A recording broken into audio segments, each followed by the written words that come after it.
Hello students, இந்த 2024 some பாருங்க. என்ன சொல்லியிருக்காங்க பாருங்க. ஒரு மேக்னெட் கிட்ட வருது. அது சொல்றேன் 1 பொறுத்த வரைக்கும் அது தூரம் போற மாதிரி இருக்கு.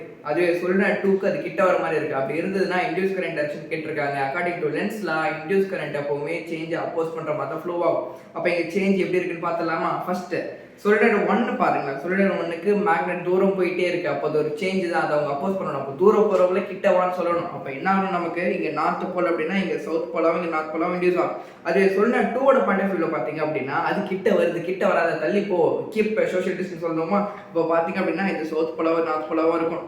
அப்போ இன்டியூஸ் கரண்ட் எப்பவுமே எப்படி ஃப்ளோ ஆகும் அப்படின்னா நமக்கு இந்த கேஸ்ல நார்த் டு சவுத்தா தான் ஃப்ளோ ஆகும். அப்போ இங்க நார்த் டு சவுத் ஃப்ளோ ஆச்சு அப்படின்னா சொல்நாடு 1க்கு ஏல இருந்து பிக்கு ஃப்ளோ ஆகிற மாதிரியும், இதே சொல்நாடு 2க்கு டில இருந்து சி ஃப்ளோ ஆகிற மாதிரி தெரியும். அப்போ ஆன்சர் பாத்தீங்க அப்படின்னா ஆப்ஷன் 1. ஸோ உங்களுக்கு இது பிடிச்சிருந்தா லைக், ஷேர் அண்ட் சப்ஸ்கிரைப் பண்ணுங்க. And thank you so much.